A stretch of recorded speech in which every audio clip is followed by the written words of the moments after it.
All right, welcome betters. This is step 0.1 in our data literacy series. I'm Mitch with Better Picks.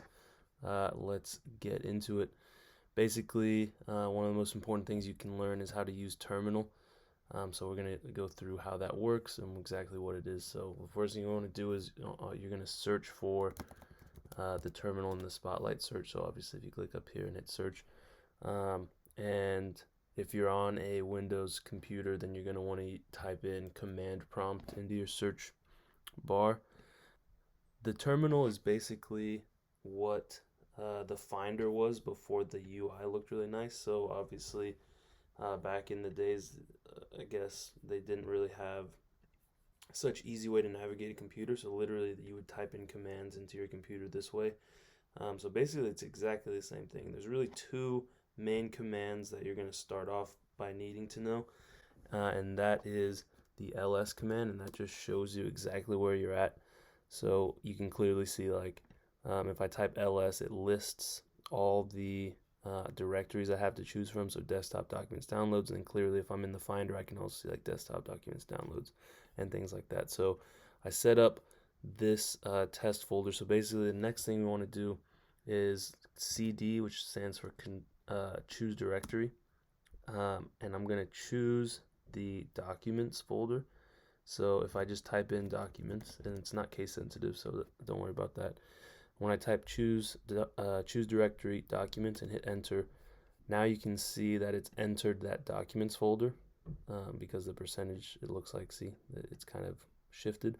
So we're in this documents folder. So now when I type ls, we're going to see everything that we see here. So if I hit ls, boom, exactly. So we got the Better Picks receipts, and the Python folder that we set up last time, and then also this test folder. And then just to further even show you guys how this works, if I go into this test folder, I see these two folders. So let's go ahead and open up the test folder.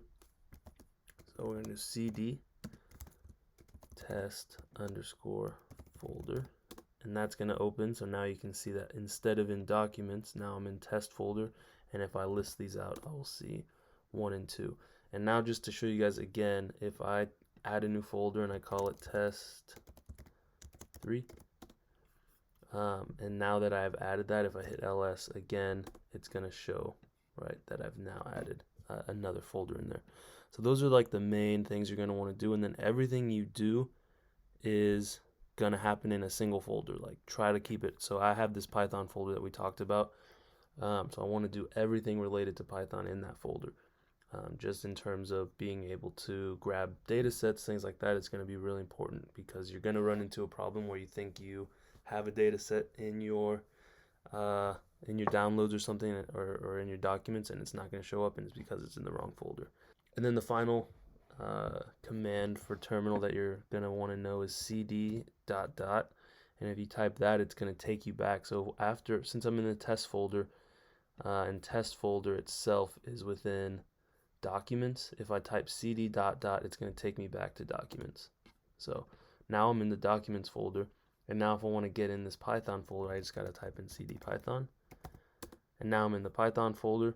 And you can see here all these different things I have for the running of the model. So if I type ls in here, it's going to show me everything that's in there. Everything we do with Jupyter Notebook is going to happen in this folder. So if I type in the command that we typed in last time, which is Jupyter Notebook, and hit enter, it's going to take a sec, and then it's going to open up the Jupyter Notebook here. And then we can go back to what we started last time, which was our start, and we can go through some of this in the next video. Hope that was helpful. Please take a look at the website if you get a chance. Share it with friends who are interested in sports and sports analytics. All our predictions and results are here if you're interested in checking that out.